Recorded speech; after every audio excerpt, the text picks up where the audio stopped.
Namaskar, I welcome you back. And today we have gathered here for the presentation of research paper, The Sacred Dance of Ancient India and its Relevance to Hindu Iconography, an approach to Indian culture and traditional arts of India through the Perennial Philosophy by Sarah Vieira Magalhães. Under the guidance of eminent Bharat Natyam exponent Dr. Sucheta Bhide Chapekar and the renowned senior archaeologist Dr. G.B.Deglurkar. Today we will embark on the journey through time, exploring the deep-rooted significance of the Karanas in the universe of ancient and medieval India. As we explore this fascinating topic, I invite to rediscover and to appreciate the ritualistic origins of Indian classical dance beyond the reality of our contemporary fast life and to immerse ourselves in the poetic ambience of a remote time where ancient India dwells. We are privileged to host this presentation at the esteemed Bhandarkar Oriental Research Institute, a renowned center for Indological studies. This institution's commitment to preserving and promoting India's rich cultural heritage makes it the perfect setting for Sarah's exploration and the sacred dance of ancient India. I would like to introduce today's speaker, Sarah Vieira Magalhães. Sarah is a graduate in dramatic arts at CAL from Rio de Janeiro, Brazil. She also holds a bachelor's degree in foreign language, literature and arts at Université Aix-Marseille in France. Having attended inspiring workshops with Dr. Sucheta Bhide in France in 2008, Sarah decided to settle down in Pune to study Indian culture and classical dance under her guidance. In search for the roots of this sacred art, she has travelled all over India exploring ancient temples, their sculptural, art and iconography. Exploring the authenticity of this art form, she studied Indian philosophy and aesthetics. She has completed a diploma in Natya Shastra at Nalanda Dance Research Center in Mumbai and a master in philosophy at Pune University. She has performed and conducted workshops in Brazil and France. She has written articles about Indian arts such as Hindu dance, the noble language of the gods, Sundaram Sadhana Pada, the path of beauty, and the yogic dance of Maheshwara. Published in renowned publications like Sacred Web 47, a journal of tradition and modernity, and the French journal Edité, Center for the Study of Hindu Traditions. Sarah has been conducting a research project in this esteemed institute since 2017. Today, Bhandarkar Oriental Institute is pleased to publish her book, The Sacred Dance of Ancient India and its Relevance to Hindu Iconography. I would like to invite Sarah to share her work with us. Sarah, over to you.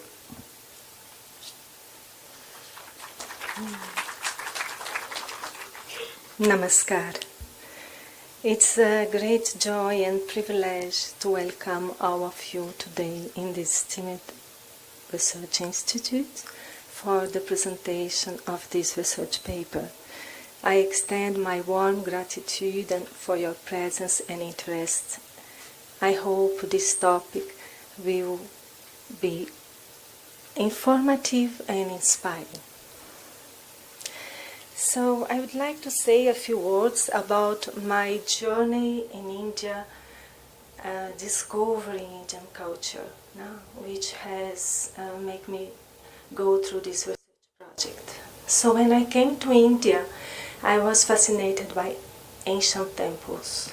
So I used to travel all around India and explore the architecture and the iconography. And I felt that some link were missing. Some link between the tradition of dance and the sculptures. We have the Karanas, which are the 108 poses sculptured in temples. We find them in the Natya Shastra, and we find them in sculptures. But for example, we don't have origins. I think it's important to talk a little bit about the methodology of this research, which is based on the perennial philosophy, and explain the relevance of the study of perennial authors in the field of Indian arts in the contemporary world. The perennial school of thought arose in Europe in the beginning of the 20th century as an intellectual current resistant to the modernist deviation from the traditional ways of life, which annihilated the organic relationship between spirituality and artistic expression. Nowadays, we are witnessing the influence of the Western mentality on the youth of today's India, with their increasing adherence to foreigner customs and behaviors. The influence of a globalized mentality is reflected in several areas of life, including the domain of the arts. My effort, thus, through this methodological approach, is to reinforce the necessity of maintaining the values of tradition in daily life, to reinforce the necessity of recreate an understanding in a meaningful way to keep the tradition alive. Because if the youth start behaving and feeling in a way which is not real as what traditional India is, the art will suffer. So this methodological approach will give some light how to approach that. The two originators of the perennial school were the French philosopher René Guénon and the Swiss philosopher and poet Fridtjof Schuon. Other important perennialist writers include the art historian philosopher Ananda Coomaraswamy and the German-Swiss Titus Burckhardt. The work of Ananda Coomaraswamy is well known in India. It is true that he predates the emergence of the perennialist school of thought. However, he is considered a perennialist for being aligned with this philosophical trend. The work of these authors are a precious tool for refining our understanding of tradition and the legacy of Indian arts. However, in a perspective which is universal and symbolist. So let's start.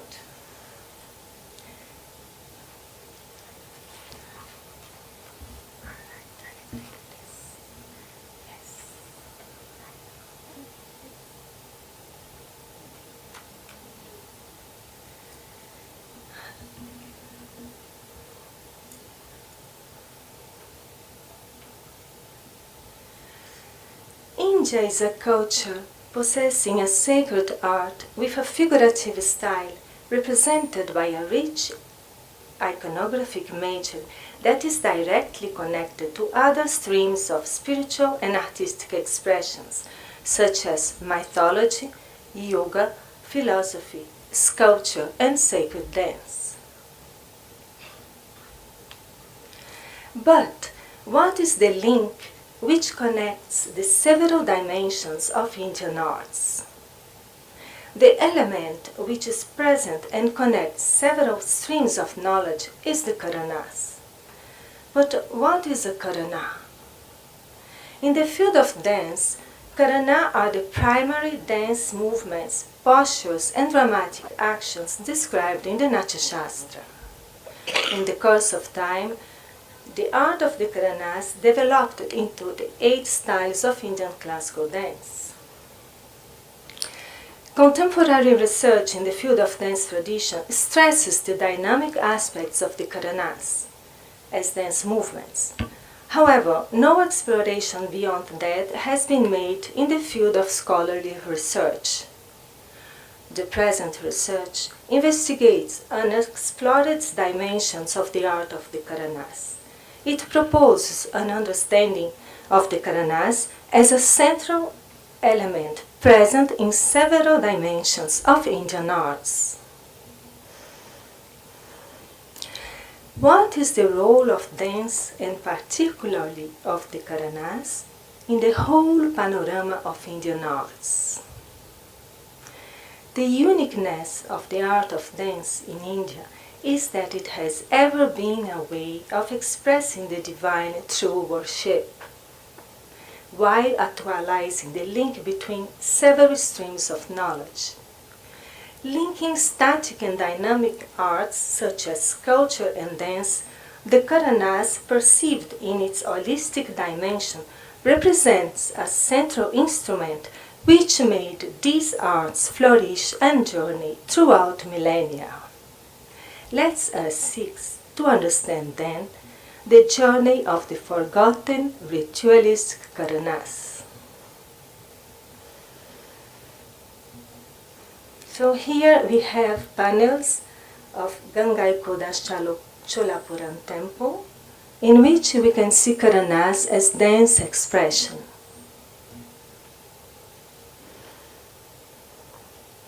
Karanas at Sarangapani Swami temple at Kumbakonam, 9th century.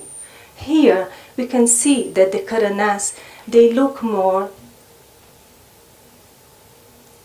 this one, I'm sorry. They are also dance movements.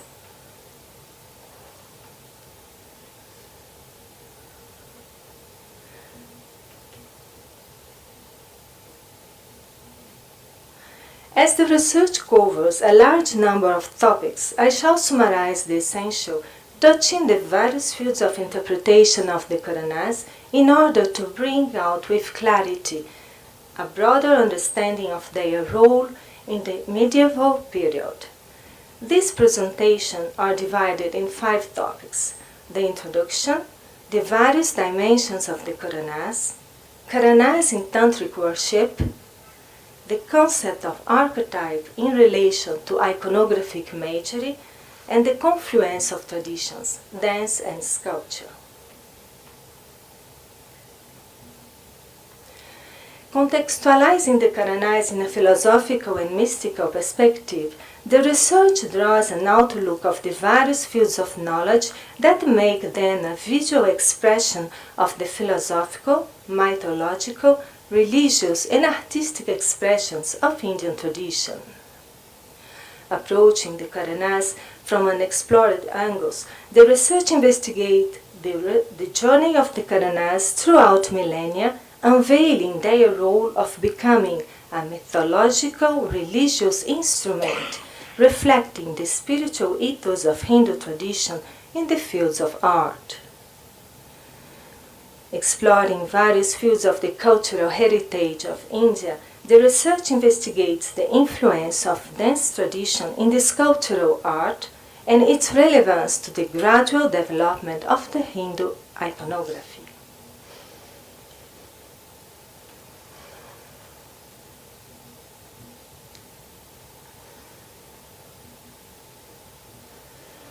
Here, some Karanas at Sarangapani Swami temple, which looks more like dramatic actions, more than only dance. There are 2 dimensions of the Karanas which are explored through this research. First and foremost, the Karanas are codified in the context of Sanskrit theatre. Later in time, we find them in sculpture in temple precincts. Where is the link between these 2 dimensions of the Karanas? The research explores 2 aspects of the Karanas. Karanas in Natya tradition, as revealed in the Natya Shastra, they stand for canonical forms in the technique of dance and drama. Karanas in the life of ancient temples refers to the esoteric tantric practice in temple worship. These refer to the yogic Karanas. The link between these 2 realities is the Purvaranga, which is the consecration of a sacred space with ritualistic actions, and which we will see in the performance after this presentation. Some questions the research attempted to answer. What was the real purpose of the Karanas in the life of temples? Were there some esoteric practice besides the utilization in dramatic art? How were the iconographic images conceived in accordance with the canons of the Karanas? Why did the Chola period, which saw the apogee of bronze and carved sculptures in the south, match with the summit of the development of dance tradition? And mythologically speaking, how is the symbolism of the cosmic dance of Lord Shiva reflected in the practice of the Karanas?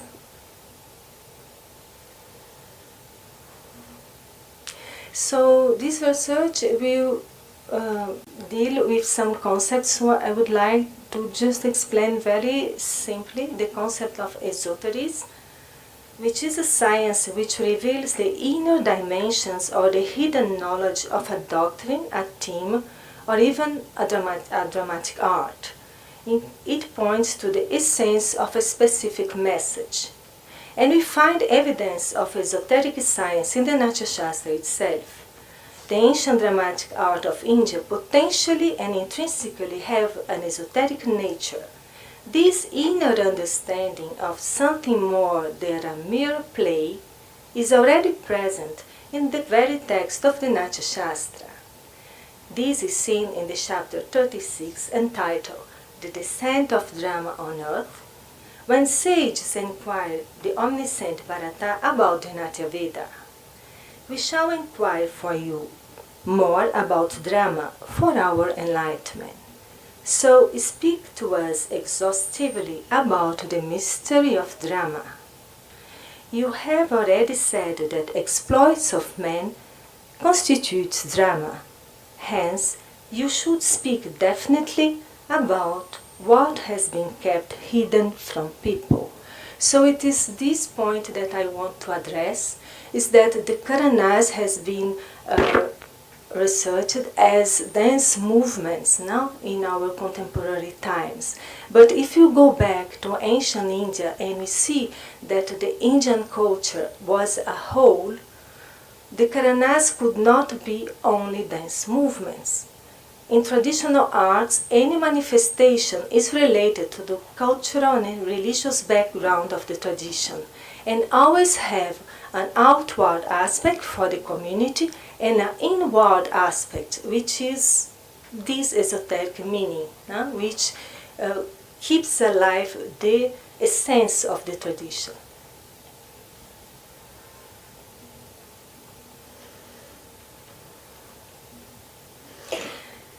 The outward and inward dimensions of the Karanas. So in the context of the Natya Shastra, it is related to the social religious purpose of Natya, myths, epics, Puranas, displayed and seen through direct perception with the purpose of conveying the cultural values of Hinduism in a pleasant and accessible medium. Natya correlating dance, music and literature as a means to educate people. So this is the outward aspect of the Karanas for the community. Then the Karanas in the context of temple sculpture and worship, transposing the ritualistic tradition of the Natya Shastra, the Purvaranga, from the playhouse of Bharat to the intimacy of temple worship in the south several centuries later, let understand the influence of the agamic tradition stimulating a kind of cultic art in which the Tamil heritage was definitely responsible for the cultivation of temple dance worship, and consequently for the magnification of the sculptural arts, reaching its summits in the Chola period, mostly between the 10th and the 13th century. So here we have two distinct places for performance that we find in ancient temples. These two aspects that I'm talking about can be shown by the fact that in most temples we find two distinct places. The Ranga Mandapas, which are huge halls for performance of Natya in celebration of religious festivals for the community, like the 1,000 pillars of the hall of Sri Shiva Nataraja temple. And then we have the Rangabhoga, designated to dance worship, which is a small platform in the Sanctus Sanctorum of the temple, suggesting an intimate performance of ritualistic dance in front of the deity.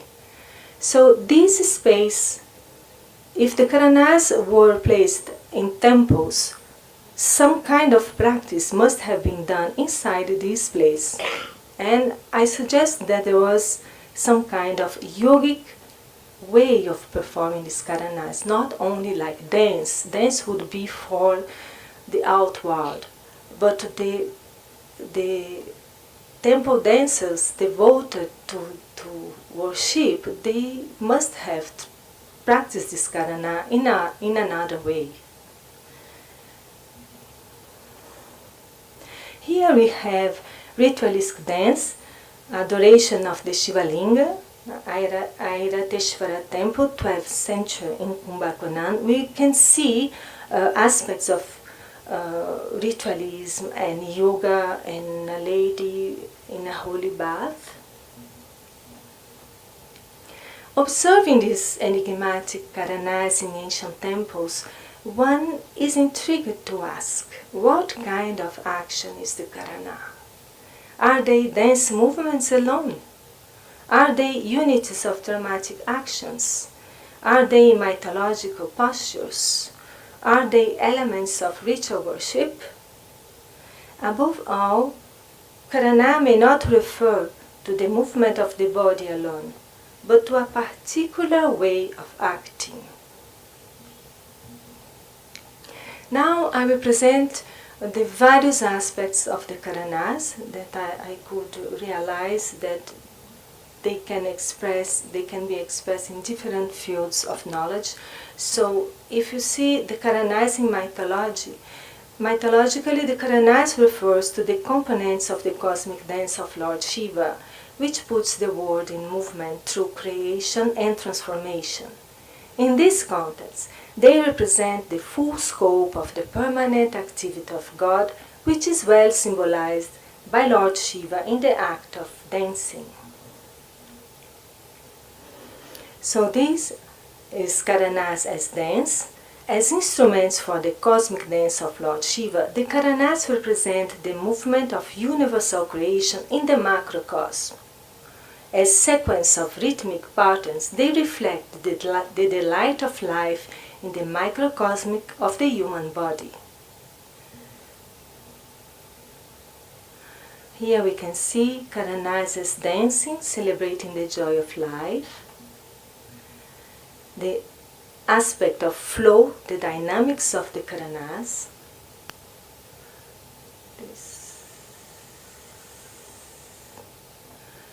This is a video which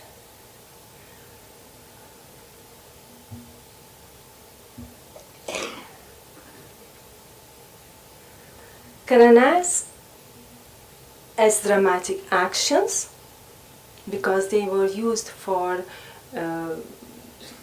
the play of drama also. This is a frieze of Karanas in the Sarangapani Swami temple. Karanas as yoga. In the concept of Karanas, Abhinavagupta mentioned Kriya Karanam. Kriya must be understood not just as outward action of the body movement, but above all, with reference to a special inner action of the body which produces awareness, efficacy, and empowerment. This formulation implies action in the sense of that which causes something to happen. The Karanas are also a yogic discipline to prepare the mind and body. So here we have the two dimensions of the Karanas, the static and the flow. The static Karana number 6, for example, Lina Karana, relates to the archetypal posture of bhakti, of devotion. No? So this we can clearly see that is a static dimension of the Karana. And then we have a posture expressing the joy of life.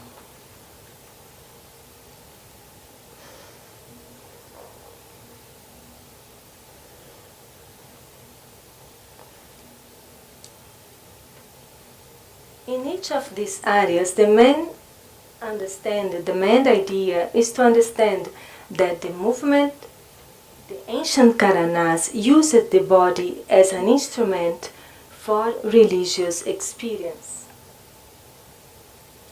In this understanding, Karana was not a movement of the body, but a state of being. Let's see the etymology of the word Karana.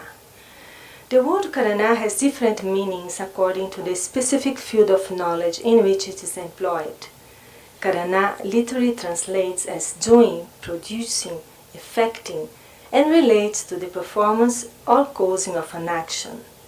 In the field of philosophy, Karana means instrument, to make, cause to make. It also denotes the means of knowledge and action. Karana denotes the performance of a religious action leading to the gain of merit. All definitions of the word Karana share a common notion of consecration of an action that brings the desired fulfillment of its object. Placed in the core of temples, they may not refer to dance movements alone. Rather, the temple's Karanas may be taken as a kind of instrumental symbol, synthesizing mythology, philosophy, sacred form, and religious worship. More than mere dance movements, the Karanas with their various facets are a visual expression of the ritualistic actions, yoga, sacred dance, and sculpture, all related to the principle of ritual worship. The Natya Shastra technically defines Karanas as the simultaneous movements of hands and feet.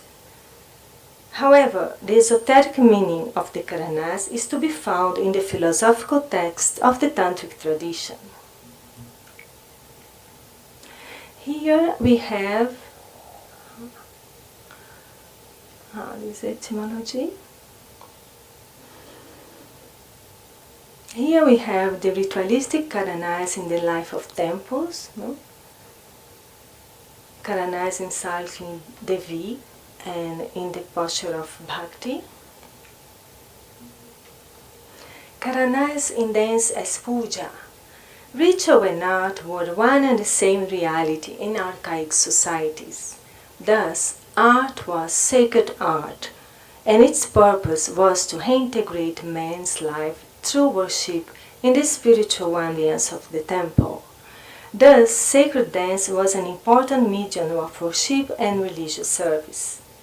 We know that dance has always been one of the 16 offerings of worship, but we have no specific evidence of how dance was performed as puja in the very early stages. In the context of dramatic expression, the earliest evidence of puja is the Purvaranga, a prelude to the presentation of a drama involving mystical actions to consecrate the space of performance.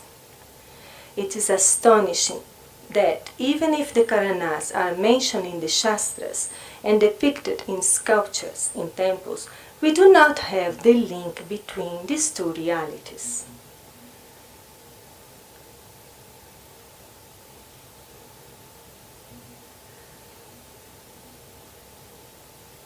Here is the Karanas in Chidambaram Nataraj temple, where has been depicted methodologically.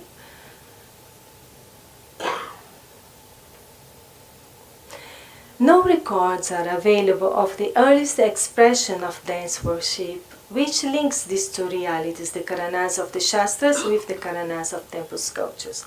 However, it is well known that the Shaivism of the Tamilians was deeply involved in ritualistic worship and meditation on a form, the image of a deity. Wondering about the earliest stage of dance as a worship in South Indian temples, some questions arise. how did the iconographic imagery of the murtis come into existence? How did the dramatic art use the instrument karana to conceive the sacred forms of the devas? So what is important, because the research it goes to a very extended time, no? From the period of the Natya Shastra. They were worshippers of nature, there were no temples, but these karanas were used in dramatic action. No? Then, many centuries later, we find them in temples. So, what the research seeks to bring into light is that these few ritualist actions that were made in the Pulvaranga, which is the prelude for a dramatic, they have been brought to temple worship. So it is this moment that the research wants to investigate and to see, because there were no personification of gods, no, in the Vedic period. They were worshipping the powers of nature. And then, with temple worship, we start having the personification of gods. So we have the tradition of the sculptures, the stapatis, the shastras, and which gives the proportions for the iconography. Yes, but these images has been come into human form, in the body of these dancers. So the question is how this image came into existence, how the pose of Saraswati came into existence. No? So this must have been a kind of tantric practice. It's what the research seeks to elucidate.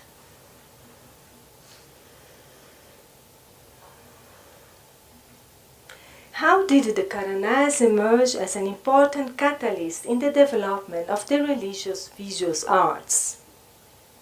The earliest evidence of agamic tradition as a code of systematic doctrine had its birth in Kashmir, under the names of Spanda and Pratyabhinya Darshanas, which gradually expanded to other regions. On the other hand, the agamic tradition of the South offers a bridge of transition from the ancient Aryans who worshipped the powers of nature to the later theomorphic phenomena of personifying gods in human form. This phenomenon took place with the influence of the ritualism of the Agamas through the art of dance, and with the Karanas providing the canons for the holy imagery destined to the ornamentation of temples. With this understanding, we may reach an interesting approach of the art of the Karanas.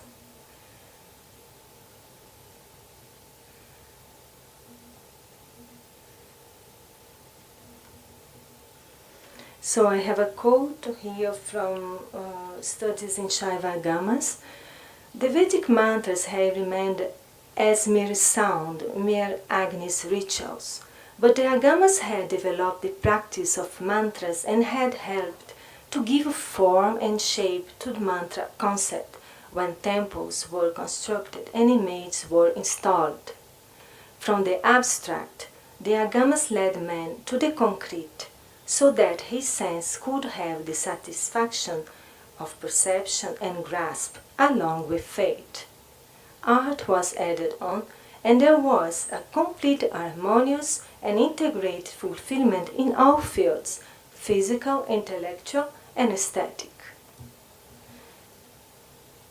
Here we have at Gangaikonda Cholapura Temple, Chola Dynasty, depiction of iconographic imagery with the postures of the Karanas. So the Karanas are a central element which is manifest in Hindu tradition and which links all these streams of knowledge.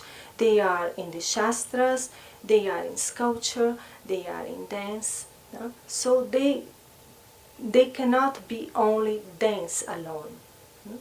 They have a deeper meaning. The tradition of temple dancers in South India were of Dravidian heritage and deeply concerned with rituals and all that is related to temple worship. They were basically worshippers of Lord Shiva. With the agamic nature of their sacred scriptures, it is but natural that the art of dance in this ambience thus gained a tantric dimension. Unfortunately, the videos are not playing because of technological issues. All these were videos of the Karanas, but we have the pictures. So these are the first depiction of the Karanas, which are found in Brihadeshwara temple, 10th century, in which we can see Lord Shiva dancing the Karanas. So if you can, we can perceive that there are different. Each temple has a kind of different way of depicting the Karanas. Here, this Karanas is inside the Sanctus Sanctorum, where no one was allowed to go.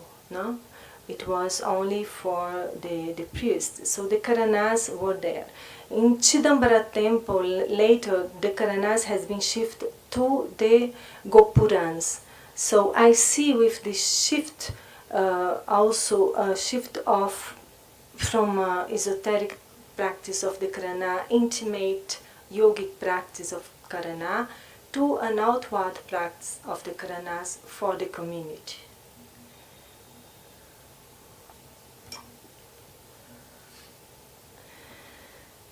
Here there is a beautiful question. The Lord of Chile is called a mystic dance performed. What is that, my dear?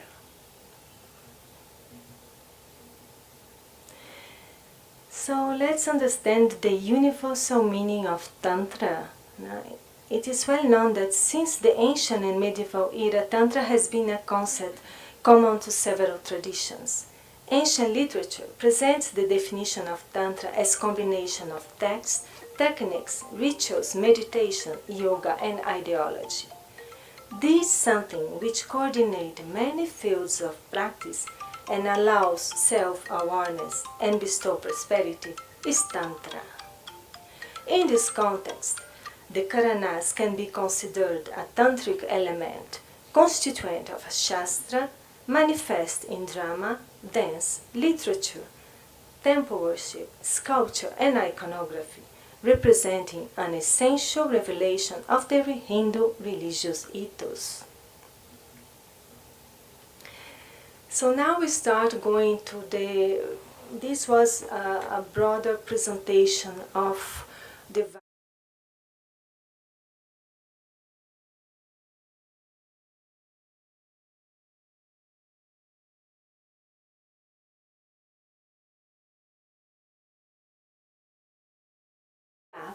no? Till the 60s, we had only the Karanas sculptured, but there is like a lack in time.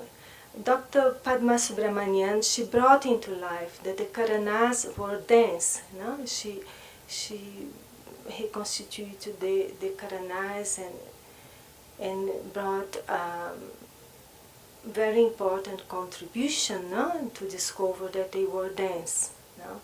But now what I seek to search is that going deeper and even far away in time, this Karana could have other ways. No? If you see that yoga is the basic tradition, the substratum of all knowledge in India, it becomes evident that it may have been a yogic way of practicing this Karana, which I believe that has been lost in time. And so the perennial philosophy, what it helps is to understand that we have universal truths that never change. Dance changes with time. No? The society changes and we adapt to society and we change. But there are the core of tradition which never change. And we have to come back to this because changing society can lead us very far from the truth. So I feel that in our times is a little bit of time to go back and try to find the real purpose of this culture. Now, because I have lived here since 2008, and I feel a great change in society. And I feel that it's time for the youth to go deeper and understand their own roots, because this is the power of this culture. So let's go now to the point that I want to address. The mythological iconography imagery of the Hindu pantheon frequently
as a pure expression of bhakti long before becoming a structured choreography. How did the formal representations of deity come into existence? How could a mystical practice of the Karanas, in the context of tantric worship, become a self-revelation of iconographic images? Because any form has an essence. I will enter now in the concept of archetype, which gives this tool to understand what the relation of iconographic image and dance pose, and also the relation of body and soul, energy and form. So the question was how this iconographic image came into existence. And this is the thing that has always made me reflect about. So, embodying the postural attitude of the worshipped goddess, the dance becomes Shakti, while evoking the myth in human form. Dance was thus the medium for expressing a religious myth. So here we have evidence of analogy between the formal language of dance, the Karanas, and the poses found in Hindu iconography. We have Karana 34, Dantapaksham, and Goddess Sarasvati. It's evident. What was the connection and confluence of these two streams of tradition? Was there any yogic discipline linking an existential worship to artistic and devotional unfoldings? In the medieval period, art was therefore the culmination of a tantric process of worship based on the contemplation of icons and experience of sensorial worship. In this ambience, temple dances were the primary stimulant of a religious art that has taken many forms of expression. In each of these areas, the main idea is to understand that the ancient Karanas used the body as an instrument for religious experience. In this understanding, Karana was not a movement, but a state of being.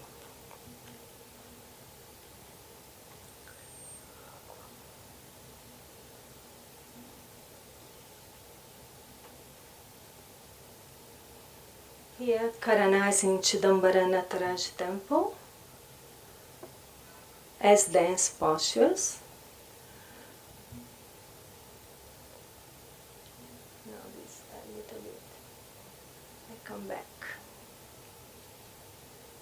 More significant than being coordinated dance movements, the science of the Karanas reveal a yogic dimension capable of manifesting ideas in form. These refer to the static appearance of the Karanas as portrayed in iconographic imagery. By means of stylized forms, the Karanas reveal divine prototypes in order to celebrate meaningful ideals. In different contexts, they appear as a symbol, conveying a religious message. For example, this is a Karana. It has a form, the canonical form of Karanas.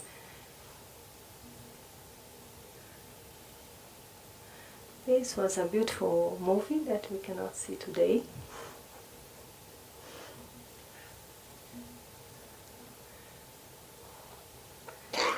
Karanas at Sarangapani Swami Temple. And now we enter into the concept of archetype, which was the link for me to understand how this image could be created with the canons of the Karanas. This is the important point of the research. So I developed the idea of Karana in sculptural representation as archetypal posture or eternal prototypes, based on the Greek notion of archetypes. One notes that Hinduism and ancient Greek religions were both Aryan mythology, so they have a similar way of conceiving divinity, which is very different from the Semitic religions, for example. It is well known that the ancient Greek tradition contributed to the Indian intellectual and cultural heritage with the sculpture of the great school Gandhara, which was deeply influenced by the classic art of Greece and Rome.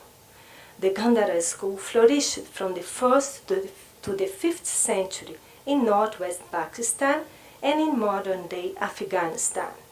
This school is known for the first sculptural representation of the Buddha in human form. So here we have a picture of Buddha, and it's amazing because he's using the clothes like the Greek.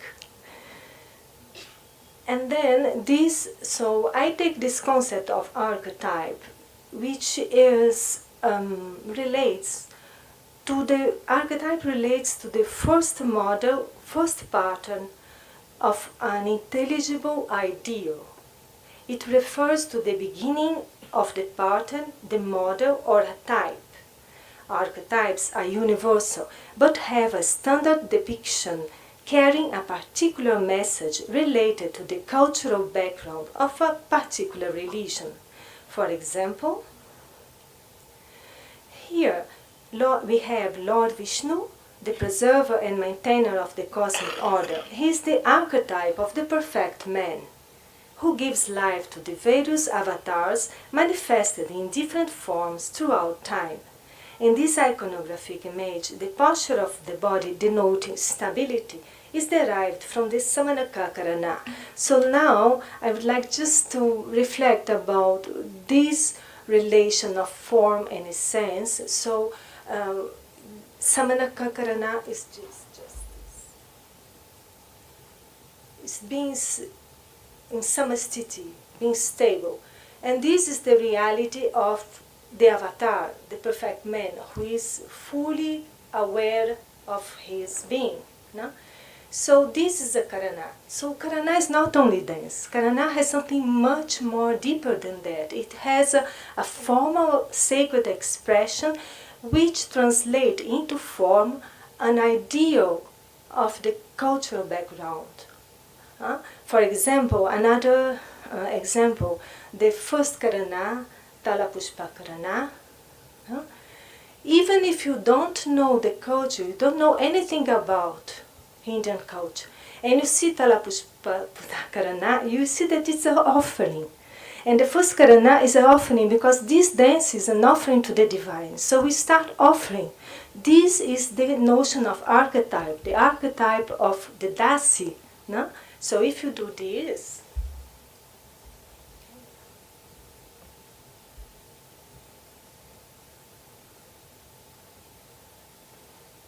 just the form convey the essence of the culture. Now we have also another Karana which is very interesting, which is Vartita Karana. I see the form which brings the essence which will give the form to the goddess and the gods. For example, Artita Karana, it starts like this. This will give all posture of the goddess. And then this. This will have the posture of the male gods.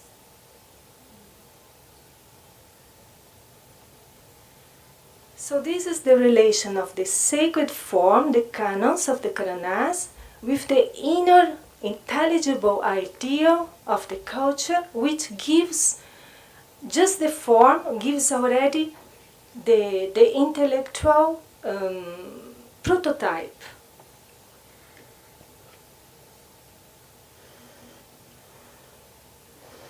Parvati Devi is the archetype of woman on earth.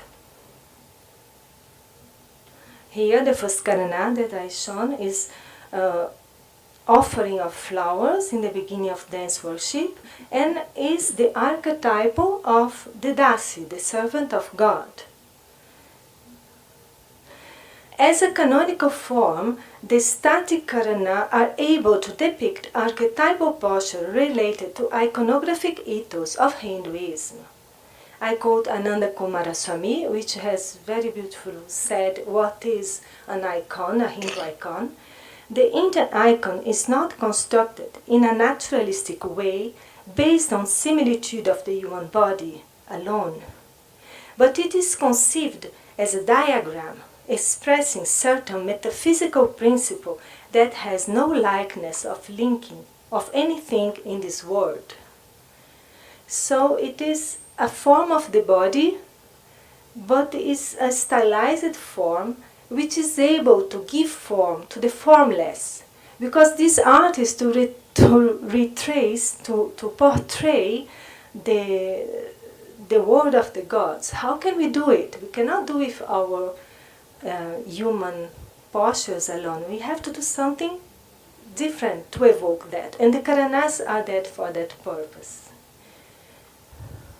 An archetype conveys a particular sensible form, a model, a eidos, which is a visual reflection of an intellectual and spiritual reality related to a particular background.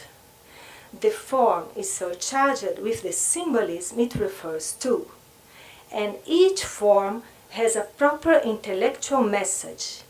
Seeing the form, the intellect immediately grasps the meaning of the symbol without much explanation.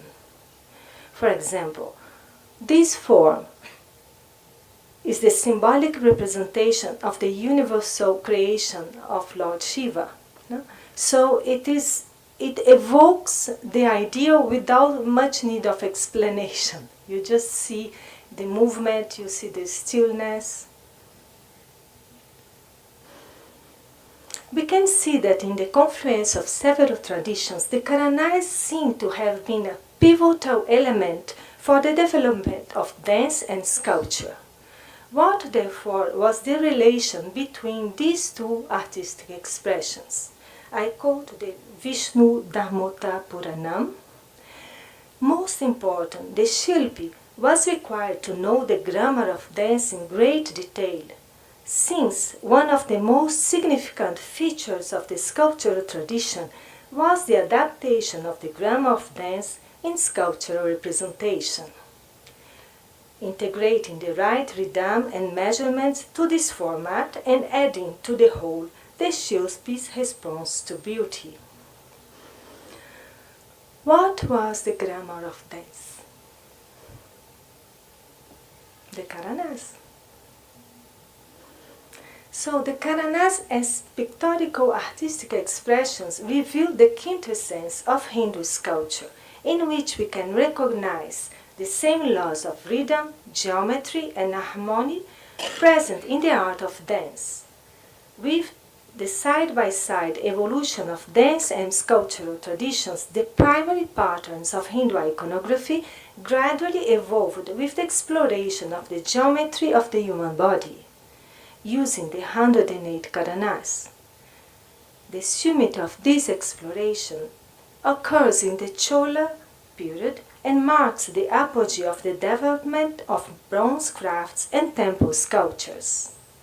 Characteristics of the art of the Chola is that the iconographic imagery is filled with great movement and rhythmic freedom of action within well-formed outlines.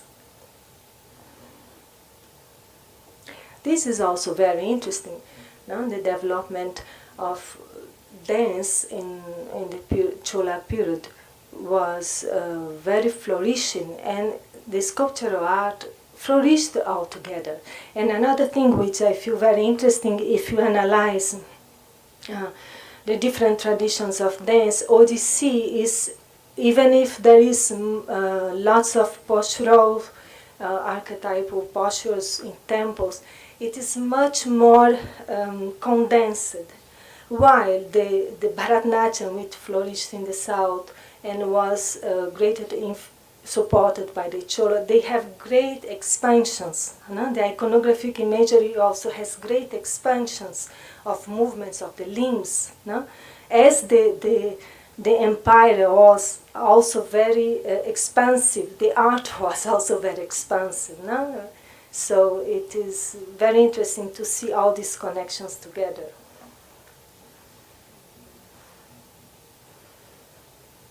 Transposing the concept of archetype to the static nature of the Karanas in sculptural art, we have the formal representation of divine models related to the spiritual ethos of Hinduism.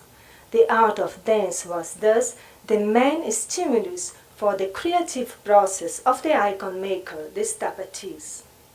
We have some amazing examples of the Karanas pattern sculptured in temples inspiring the bronze icons. For example,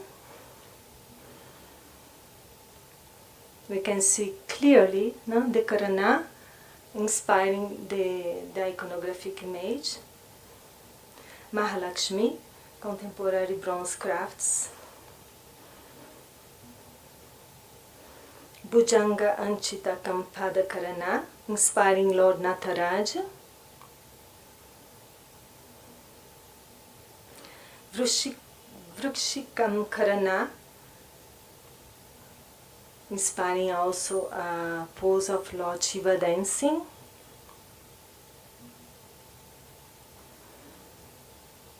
Another pose. Lady in Abhanga dance position, which gives the form of Parvati Devi. Lina Karana, which is the archetype of Bhakti. This also is very interesting. And actually this is a universal archetype of devotion because this is present in all cultures around the world. So here also I feel the form brings the idea without need of expressing anything.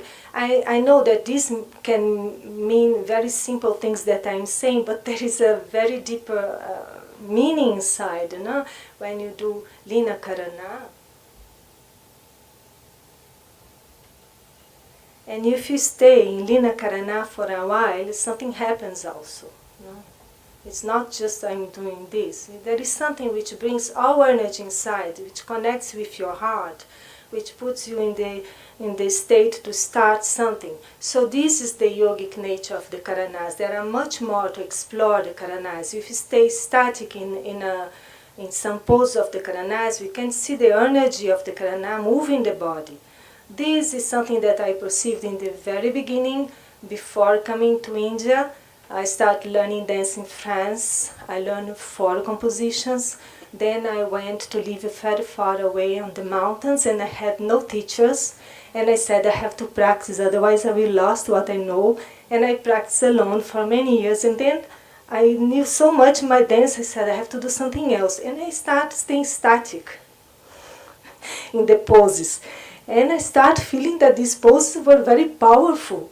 So for me, who is not from this culture, when in the beginning, when everything is new, I think you can perceive deeper. When you are very inside something, we take it for granted and everything becomes common sense. But when you have little bit and you have to keep it, you go deep and you find much, much more meaning.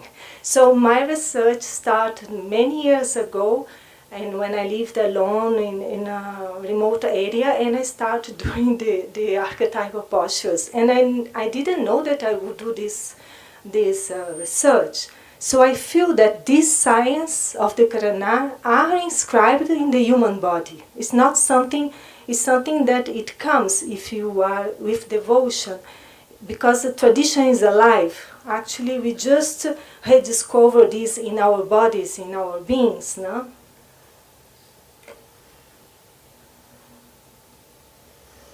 Here we can see the evolution of the iconographic imagery throughout time. A good example is in South Indian temples, the dance has greatly influenced the style of iconographic art.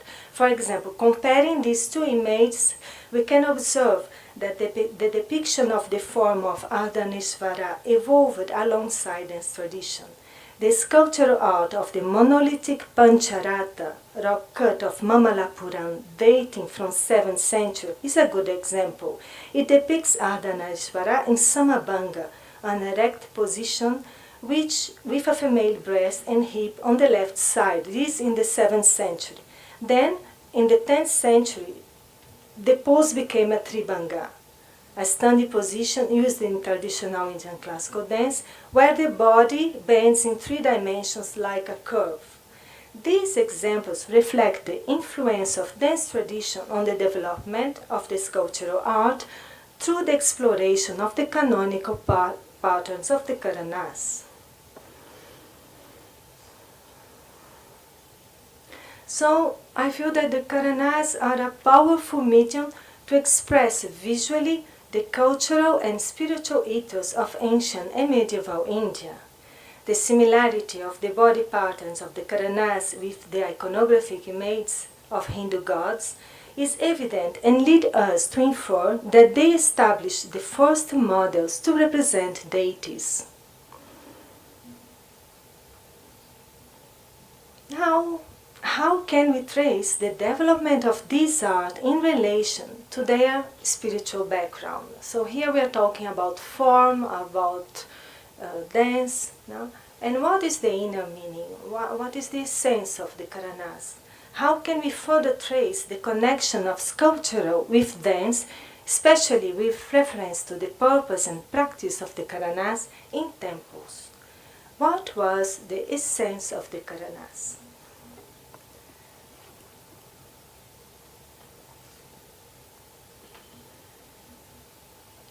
As a medium of depicting that which is not expressible, avyakta, devoid of form, the formless, the science of forms present in the program of the 108 Karanas was able to display stylized archetypes, ideals expressing the spiritual background of Hinduism.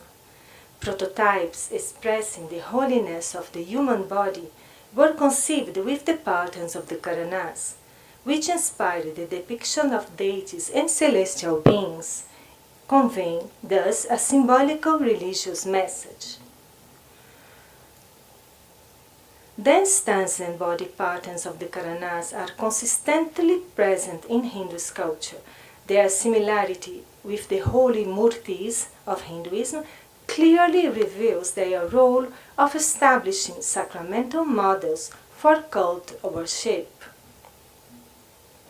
As iconographic imagery represent overall the highest of the 3 worlds, the Svarga realm, the Shtapatis had to have an inner vision of such reality.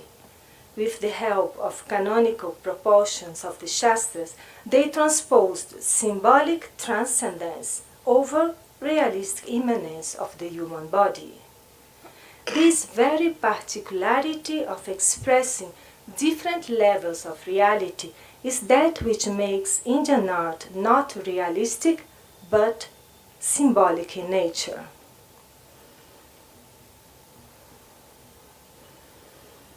As a religious art, dance worship had practical purpose of stimulating the spiritual imaginary of the devotees while giving life to myths.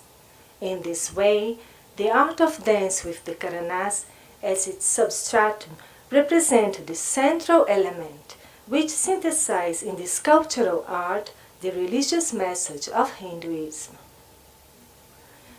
Here we have Lord Shiva out of ecstasy, dancing on Mulaka demon and having Andaka demon in his trident.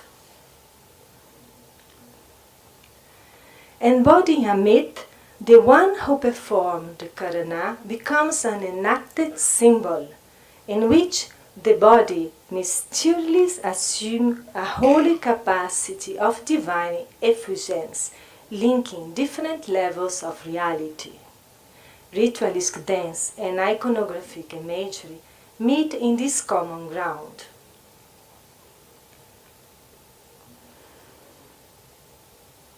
Here we have a beautiful quote: whoever worships a divinity as other than the self, thinking he is one and I am another, knows not.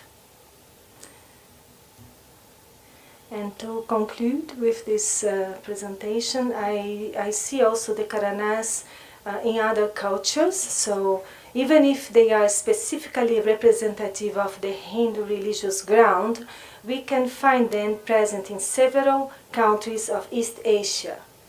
As the Natya Shastra provides the technical foundation of the performing arts of several Asiatic cultures, we find the Karanas giving form to traditional dance such as Thai and Balinese dance. These pictures were found in a very ancient Thai book that we could, with Thai, discover that they were talking about the Karanas. It was written in another scripture, but we used an app and we discovered that it was the Karanas were mentioned there.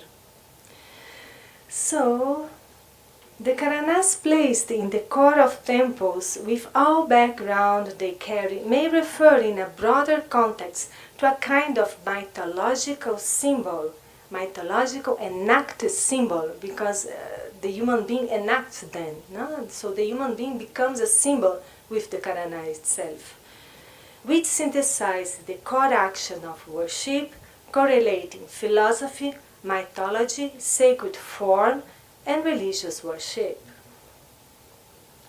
They represent a physical expression of metaphysical principles transposed into the material reality through art. The Karanas serve as a tangible link between the spiritual and the physical, the divine and the human, making them a vital aspect of Indian artistic and religious expression.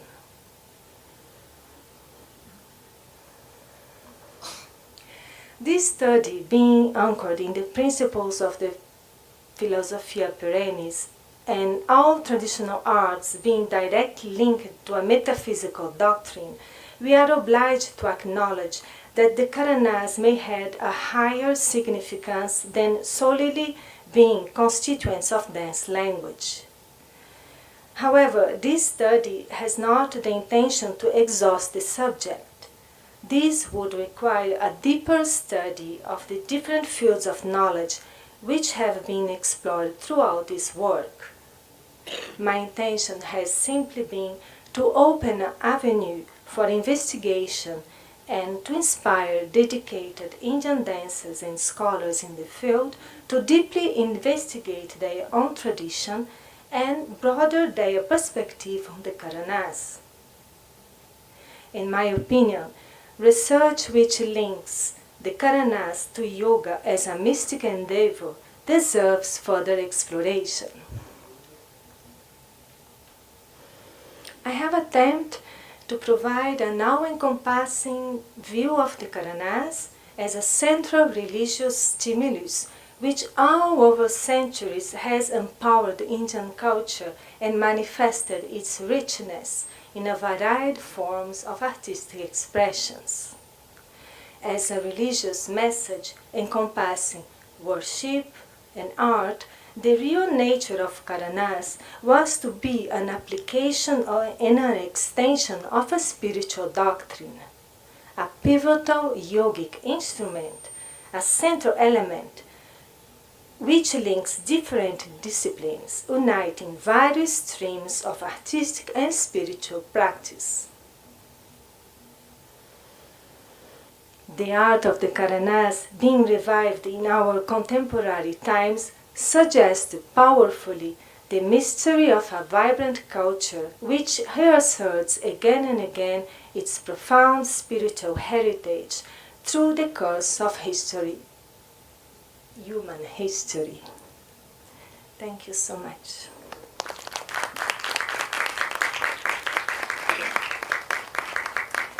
So if you have any question or any comment.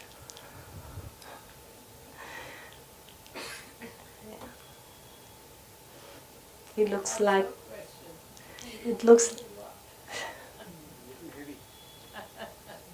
heavy. Deep. Yes, because exactly this research and the performance also that will be shown afterwards has the intention to take us out of this fast tempo very somehow in the surface. Now, this was my intention, and I could not do different. What do you mean by religious? By The word religious. religion in Latin relates religare, that which connects to the origin, that which religare, religion, which takes you to the very beginning, to the essence. This is religion for me. For me, no, it's the definition in Latin, the word religare. So you showed one figure about the apsaras, the Karanas. I'm not very sure. I've seen possibly in our philosophy there are 108 different apsaras. I didn't know that. And no, I just wanted to ask whether those Karanas have any relation to what you have been talking about, because I just saw one where you expressed about the Karanas. These are, I've seen them in forts of Jodhpur. Yes. Where there are about 108 different apsaras with different poses, which possibly are Karanas. Yes, possible. And this also is very interesting because the number 108 is a mystical number which are in various fields of knowledge, in music, in talas, in dance, in japa, 108. And even with the Karanas, we have also mentioned of, then if we go into numerology, 1 plus 8 is 9. And 9 is a number of completion. You have 9, then 10, and then start again the cycle. And we have in different, it is in the book, not here, in different traditions, in the Shaiva Gamas and in the Stapatis, it is said that 9 patterns was sufficient for the whole iconography imagery. So I mean, the 108 is an expansion of the essentiality of forms which can be embodied in 9 forms alone. So the 108 apsaras may be the flourishment of the divine femininity in 108 poses, I suppose. Do you remember your first experience when you actually saw these poses on a temple? What was your experience that time when you saw it for the first time? I used to do them, to go to temples and make the pose and stay static in the pose. Stay. My research in the body was to be static in that pose, and I could feel that the energy of each pose brings the bhava in the body. So you have the form when you do Lord Shiva, and if you stay for a moment, you start feeling this Tandava force in your body. And when you do something Lasya, you start feeling that everything flows. No? So this interests me, the relation of this sense, now what the soul experience with the form. So these are not any form like contemporary Western dance that you do anything. These are revealed forms, sacred forms, and they have a connection with the bhava, the mood of the soul. So my exploration started like this. I have many pictures, and I used to take pictures of about that. And I didn't know that I would do this research. So I feel that this is a science inscribed in the body. It's universal. And whichever goes deeply on it, it comes. The awareness comes with the practice. Because of that, I feel that nowadays when we dance, we just go to the technique of dance, doing the dance. But this art was a deep sadhana. And I feel that the art itself has esoteric meanings, esoteric ways to practice, which brings awareness to the body, to the self. And this, I feel it is being lost. The art is becoming much more show. And we have not time to practice a lot. We have one show today, one tomorrow. So my interest is to go deeper and to understand what is this. But people has no time to devote to this. I have a question. For the first time, you find the description of the Karanas in the Natya Shastra, sometime in the 2nd century BC and 2nd century AD. So, during your research, have you been able to find out whether before that, before it got written in the Shastra, was there any dance involving Karanas being performed before the 2nd century? Do you have any part of your research lets you know that? Or what was the dance at that time? Did it have the Karanas? Or suddenly it appeared in the Natya Shastra in the 2nd century BC? So just this is also something that I'm very interested in to know. I don't know the answer for your question, but I feel that what interests me is exactly what we are saying, the genesis of this dance, no? How the Karanas came. No? I don't know before the Natya Shastra if there is some time, perhaps no. And also after it got, you find it written in the Natya Shastra, and the time period when it appeared in the temples, when it got into the sculptures, there's a long gap. Exactly. This is the gap. Yeah.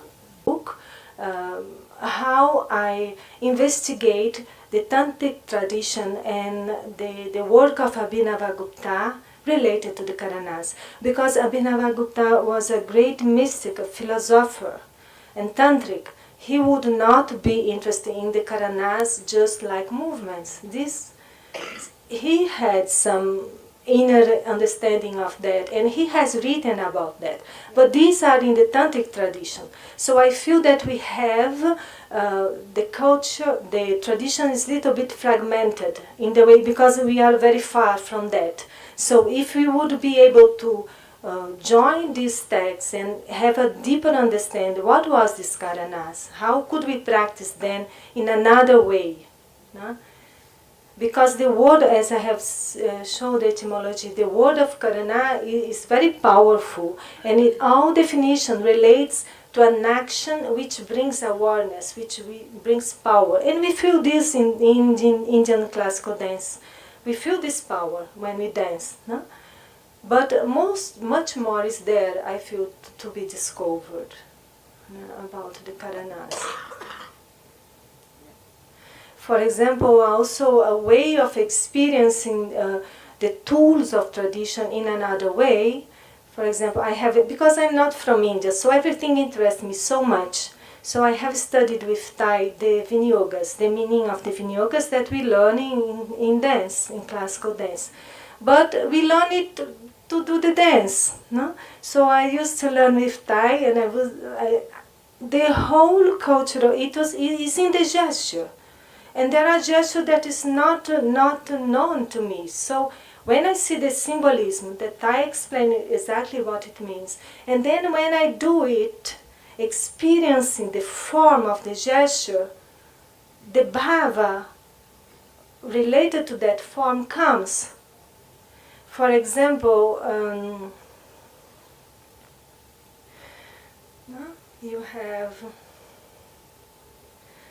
when you do kapota, this is to show respect, is to show modesty, is to show. So this, if you stay a moment like this, your body in like this, you start feeling this bhava. Because the form has this essence of the soul impregnated in it, because it's a sacred form. So all this is esotericism. These are the inner meanings of the tradition, which is being diluted because we are very fast. We have no time to go deeper in all this. No. So my effort is to stimulate a deeper investigation on the Karanas. Thank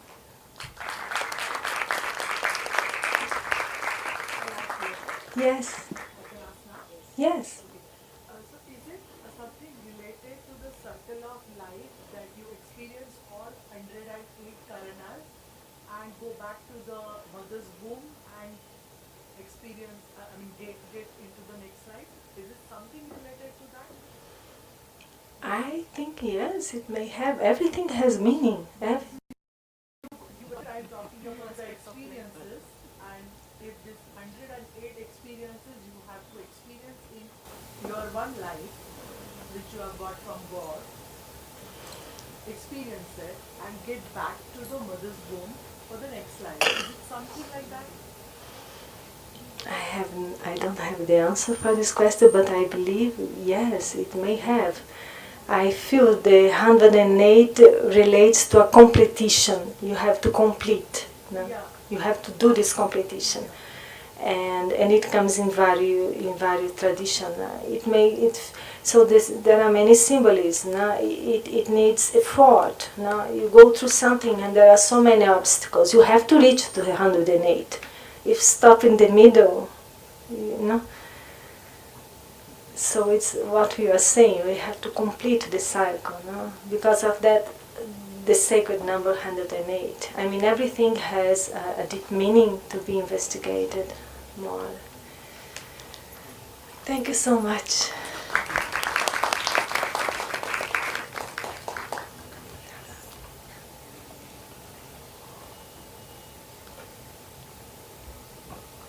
Thank you, Sarah, for such a body of work, and congratulations for a beautiful presentation. Today we are honored to have esteemed chief guest with us this evening, our very own Dr. Sucheta Chapekar. An artist of rare sensitivity and grace, Sucheta Tai is acclaimed as one of the finest Bharat Natyam exponents, trained in Guru Shishya tradition by Acharya Parvati Kumar of Bombay and Guru K.P. Kittappa of Tanjore. During the active career span of the past 50 years, Sucheta Tai has made a distinct mark and substantial contribution as a dancer, teacher and choreographer. Being a researcher, scholar herself, Sucheta Tai has made a valuable contribution to Bharatnatyam repertoire through her research and presentation of the hereto unknown Marathi compositions of the Tanjore Maratha rulers. Her research resulted in the creation of Nritya Ganga dance form, a synthesis of Bharatnatyam and Hindustani classical music, which has been awarded and appreciated by scholars all across India. Thank you so much, Tai, for your support and your blessings always. Today, Dr. G.B.Deglurkar sir could not be present with us due to some health issues, but he has sent a very beautiful message for Sarah. The message says, life itself has no meaning. It's an opportunity to create meaning. I heartily congratulate Sarah for she has grabbed this opportunity gracefully, and of course she could achieve this because of the guidance of Dr. Sucheta Chapekar.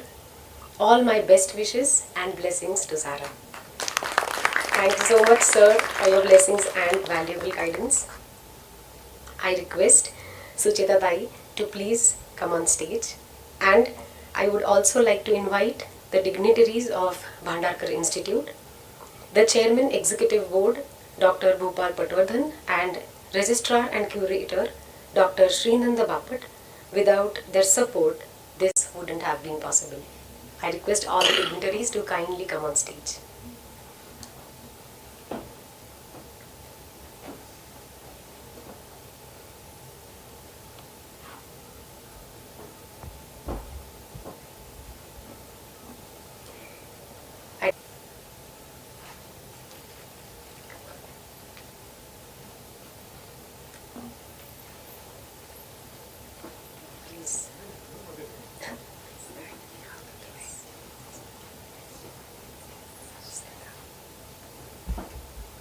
Sucheta Dai.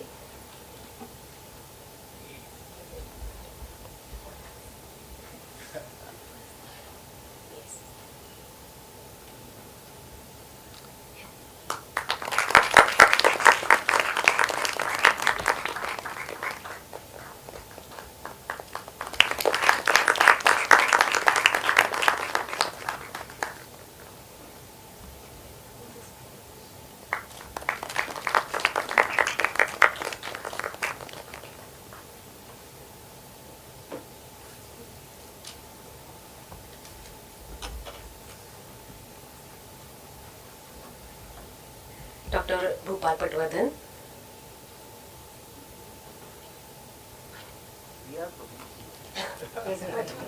Still, we appreciate. This is a token of appreciation, sir. And Dr. Srinanda Bapat. Thank you.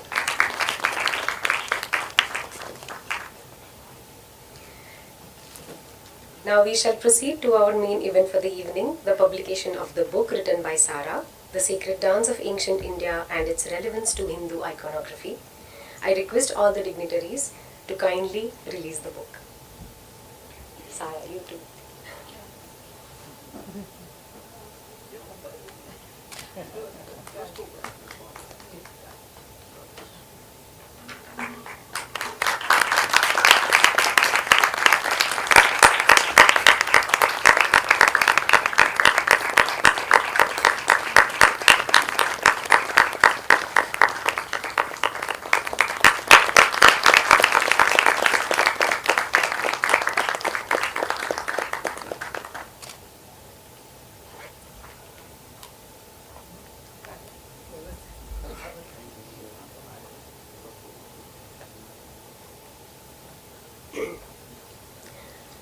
On this special occasion, I'm sure Sarah wants to express her gratitude. Sarah? 30%.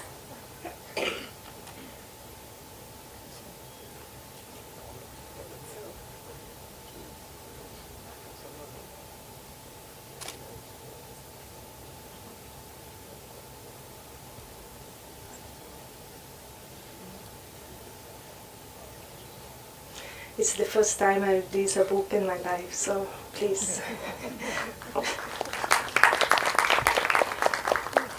So I would like to express my gratitude to the dignitaries of Bhandarkar Oriental Research Institute, Sri Bhupal Patwardhan and Dr. Srinanda Bapat, for their comprehensive support throughout the process of bringing this event into life, and for honoring me with the publication of the book, a result of this research at this esteemed institute.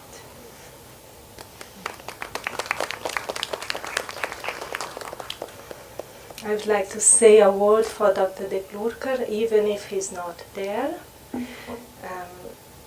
I'm really very grateful for his valuable guidance in the field of iconography and sculptures, archaeology, and we have had long conversations, and his profound perspicacity helped me to see the symbols behind the iconography. I'm very grateful for his support, and I seek the blessings of my Guru, Sucheta Bhide, who was so generous and supportive in this journey. of learning Indian culture through dance. And I remember when I used to learn one item, I took so many time to learn dance because I was interested in every single word and symbolism, and we were there and learning. So she had lots of patience with me, and I feel that she knows. She's very sensitive to know what each dancer needs to get from the art form. No? Everyone is not a performer. I am not a performer. I think I am a researcher in the field. I have practiced every day since I came to India, even if I haven't performed much in India. But the daily practice, the sadhana of the art was for me very important. And I feel this is the soul of this dance. No? Not only practicing because you have to show something, but practicing with the devotion that this art form brings a great awareness to you and can make you realize the deepest sense of your life. So my deep gratitude to Sucheta Bhide for her patience in teaching me dance, in teaching me Indian culture through dance, and helping me to work consistently to fulfill my goals of experiencing and understanding the core of Indian culture, her very being the best example of this culture. So I'm really very grateful.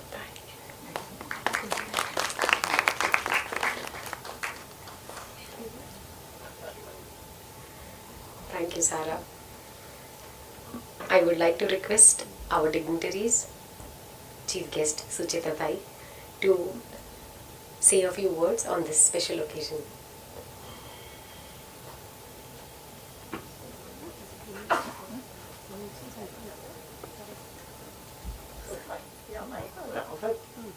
येतोय का आवाज येतो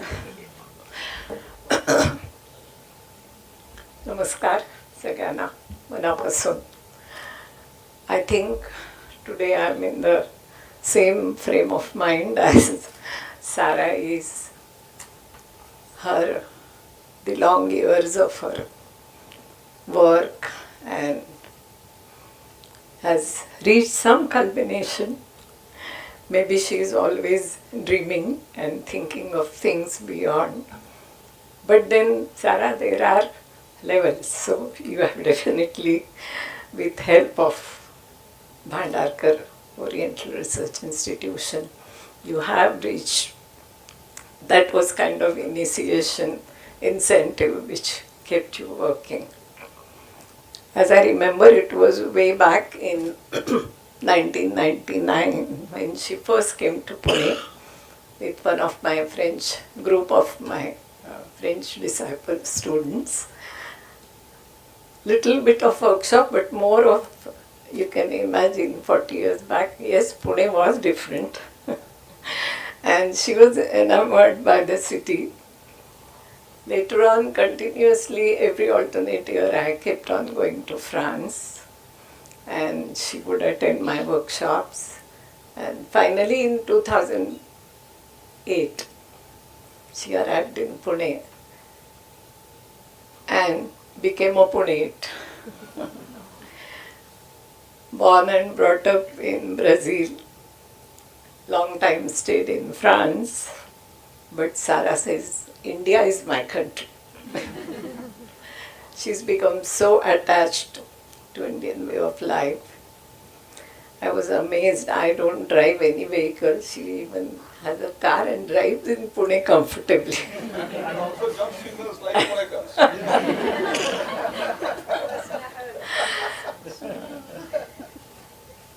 As far as the dance training is concerned, yes, as she rightly said, it was slow, but everything she would want to know from the root. Why this so when I'm doing clouds? Oh, Thai, really? How you bring your breath in and then only you can show clouds. Otherwise it could be anything. So small things, even I used to find it. None of my Indian students would ask that, but Sarah was keen on every aspect of dance. Actually, Karanas, I too was going into sculptures in medieval sculptures, in temple sculptures in Maharashtra, and I had come across in Sinnar, in the Ashwar temple. There is a, which looks like a floral design. They are actually Ganas dancing in different postures, and which I could identify according to the description of Karanas, and I read more about it and got interested in Karanas. One thing I realized, which I always used to say, Bharata was very, I would say, he had this in mind that if he defines, there are no definitions of Karanas given, it's only a broad description. So many things are, I think Shashikala ji would agree, many things are left to the performer's imagination. And that is the reason why many traditions emanated from that.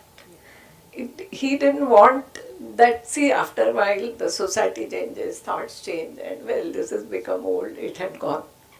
No, it kept on rejuvenating, and then today we have so many classical, 8 classical different dance styles, and everybody says, yes, Natya Shastra, that is our Shastra, that is our original text. Because Bharata had this in mind, that something, art is not something that has to go on, that thought of parampara was there.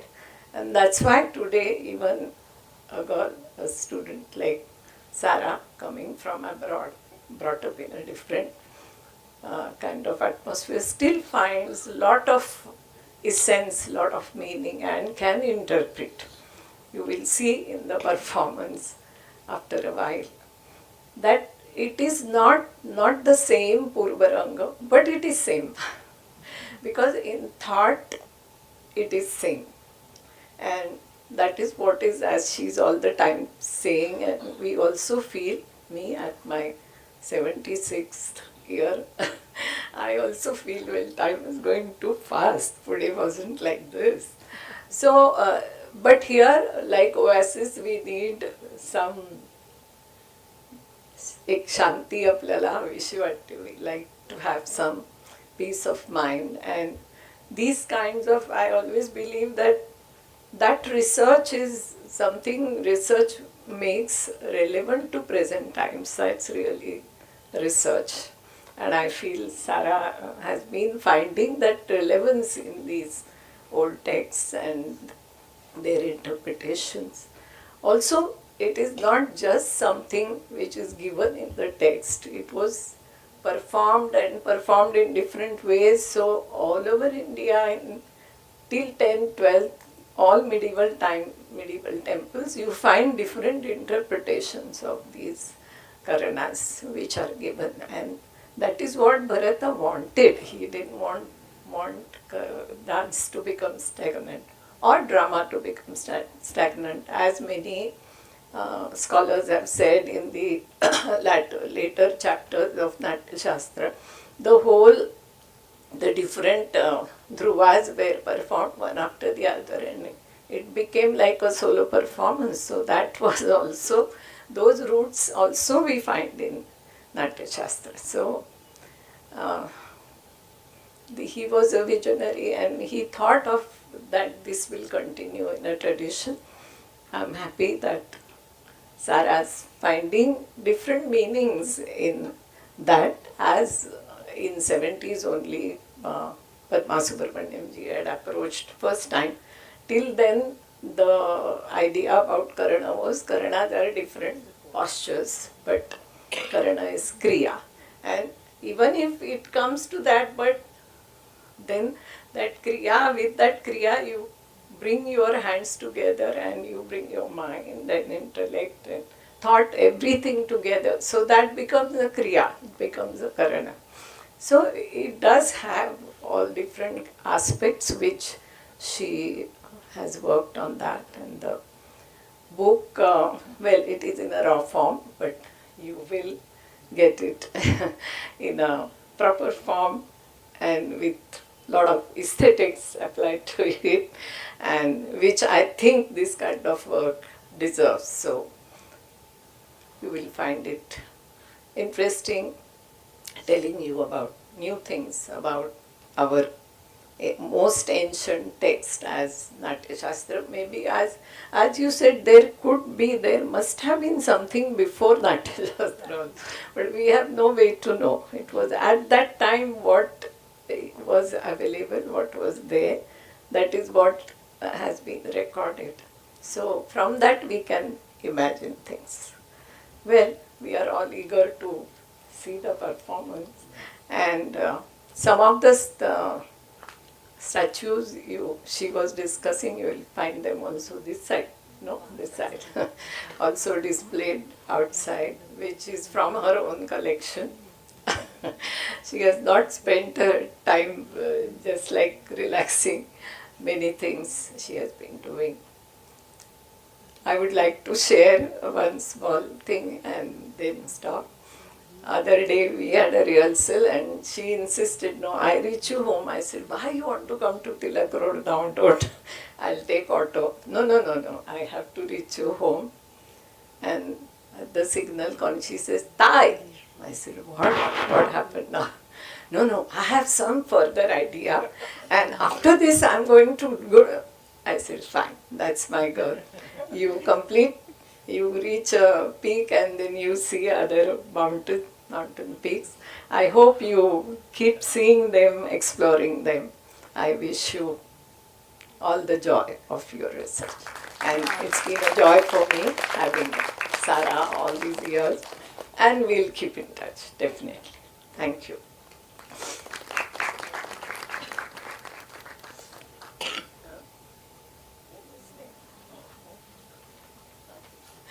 As token of my appreciation, I really didn't know what to do.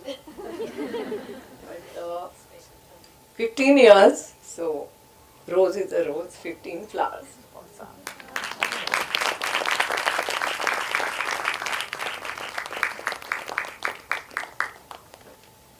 Should also give her this, which has got your own. Yes.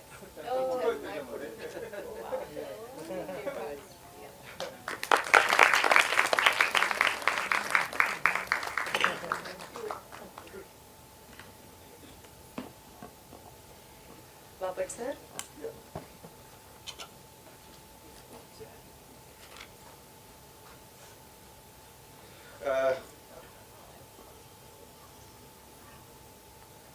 My role here is only that of a worker of this venue and also someone looking after the formalities of publication and all. But Sarah's enthusiasm, as Sucheta said, is incredible, and it is out of enthusiasm and all the labor that she has taken in dance and also writing and things like that, that this book is actually seeing the day of the light. Of course, as she said, the copies are yet to come, so they will be available in some days. But she is so enthusiastic that we were going to the designer of the cover, and I actually said that, oh, you are saved because that policeman is looking into his mobile phone. Because she had jumped the signal in the meantime. She was so enthusiastic about going there that she just jumped the signal. The only one thing that I want to say here is there are hardly any South Americans who are studying Indology actively, any subject in Indology. And that is one continent which actually is a kind of a place where actually hardly any Indology is there. And it is just today or just now that I have come to know that you are a Brazilian originally. So perhaps you are a pioneer of a new tradition of South American Indology. So thank you.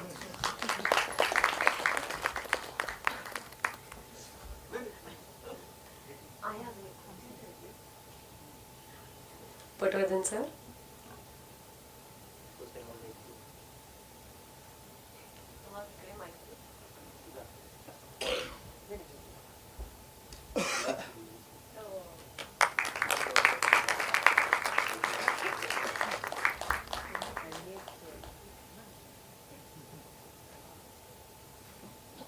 Hello everybody. It's quite late, so I am going to finish within 2 minutes. First, as Sucheta said, Kru Kriya Karana is the sequence. And Karana, I think I was just sitting and she was talking about spirituality and religion and all those things. So Karana is something, and she was getting some postures. Tallina. In each and every post, Tallina Hona. Tallina, I don't know how to express myself in English about Tallina. If anyone can suggest, I am ready to accept it. Huh? Totally immersed. We can say totally immersed. So, and that's what Santa Tukaram was also when he was Gayan and Nritya, dance and music, which goes hand in hand, where you forget everything. We always say in Bhandarkar Institute that ours is a Jnana Marga, knowledge is our base. But there are many other marga to get moksha. And I think one of this is Nritya and Gayana, we can say. So that's what I think she wants to suggest in her book. I just went all through the book because religion has got some different meanings nowadays. I don't believe it's religion. So that's why I am speaking about the base of our culture, which is dharma, artha, kama, moksha. And the ultimate is moksha. How you are going to achieve it? You can achieve it through jnana marga, bhakti marga, or this is also a form of bhakti marga, we can say. First and most important thing, we must appreciate the efforts she has taken for years together, coming from Brazil, staying in France and studying Indian dance system is something quite we have to म्हणजे मराठीत सांगायचं झालं तर खूप कौतुक करायला पाहिजे तिचं याच्याबद्दल. We must appreciate your efforts, what you have taken. Because I am seeing, I think from 2017, she came to my house in 2017, some Americans were there. From that day I am looking at her. For each week she is in Bhandarkar doing something, learning something, which is great. And I also say thank you to all of you. The book will come as early as possible. Then I think we will have a discussion session on this book, a philosophical part of the dance, not only expression and movements, but a philosophical part of the dance. Thank you very much. The two books that were presented to Sarah, actually Sucheta Bhide is related with both the books, and she has in fact active role in those books. But this is the third thing, which is the collection of the works of G.K. Bhatt, and I request for Shri Bhupal Patodhan to present a copy of this book to Sucheta Bhide.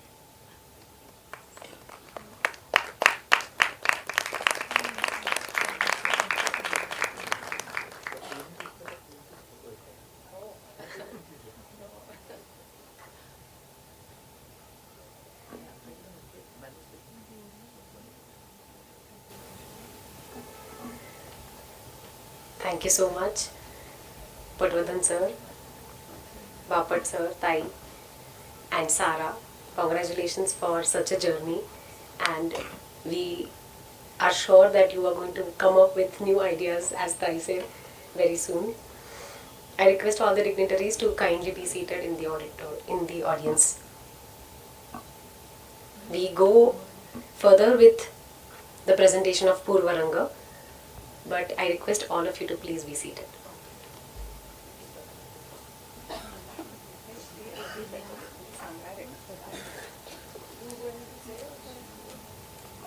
Musical composition by Dr. Chaitanya Kunte. Srimati Anjali Pagal.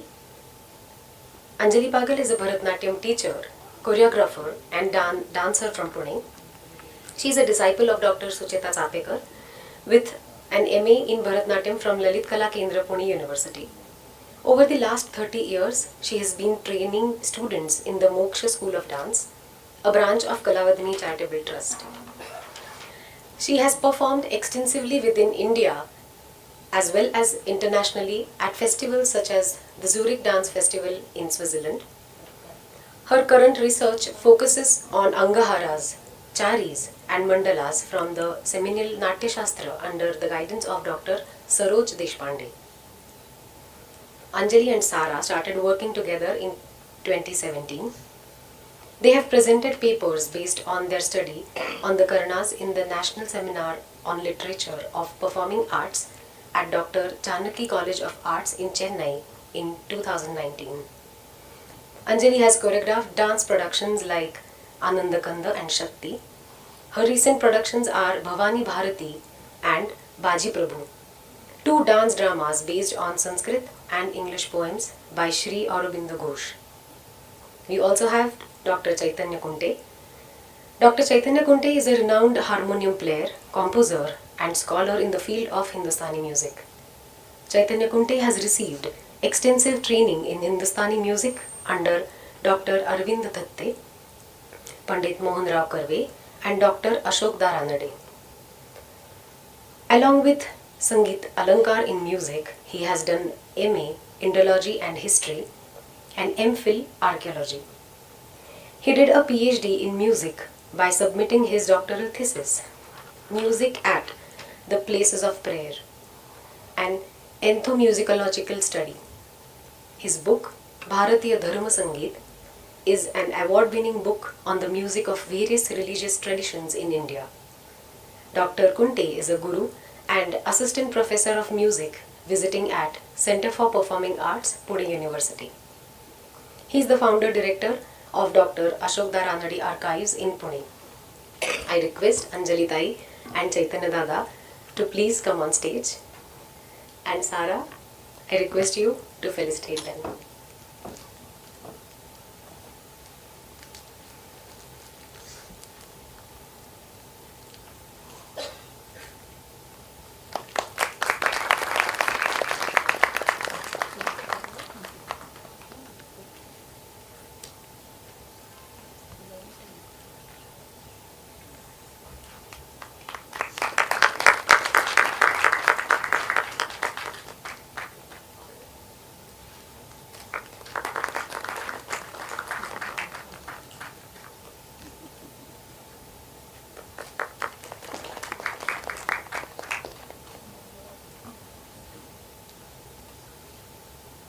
Chaitanya Kunte.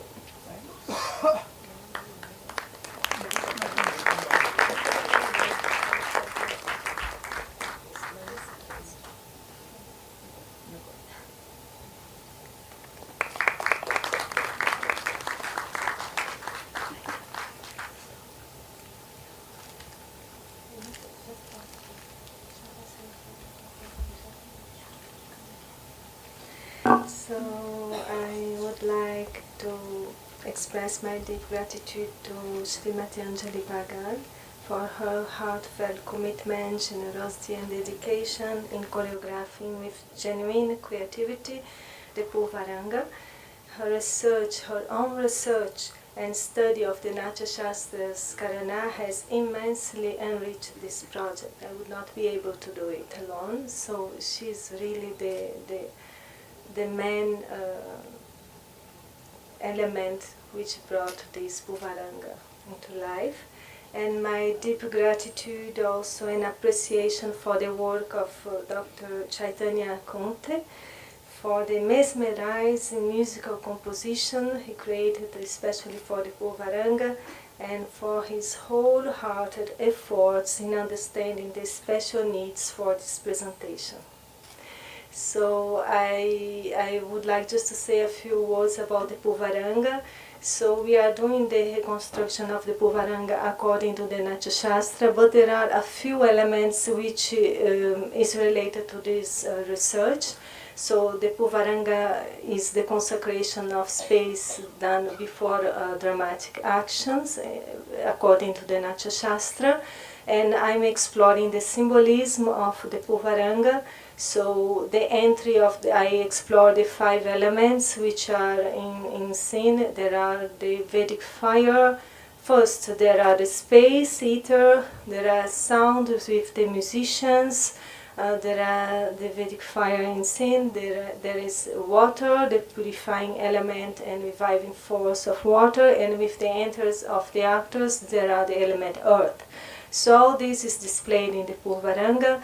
It is an analogy of the play of life. No? It's a representation of dramatic art.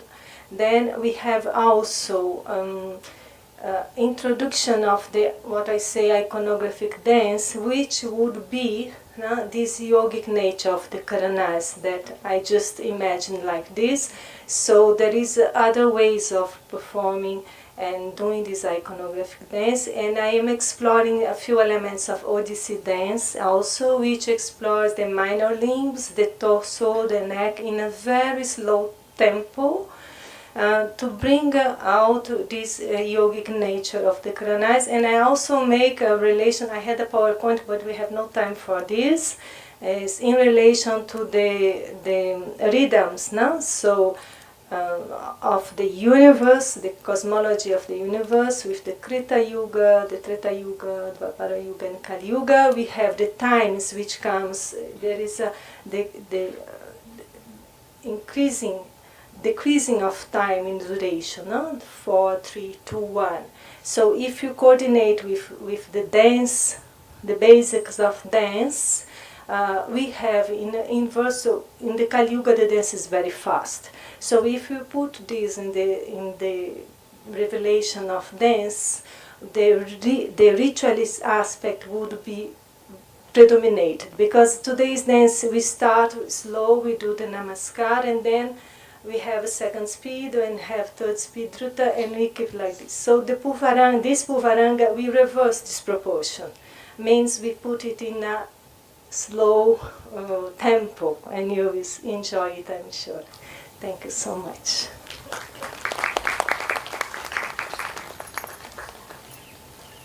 I'm sure we all are very excited to see the presentation. We take a short break of just 15 minutes. And we need to start the next segment at the amphitheater. There is tea and snacks that is arranged at the veranda at the backside. Please enjoy, but you only have 15 minutes, and then we meet at the amphitheater for the next presentation.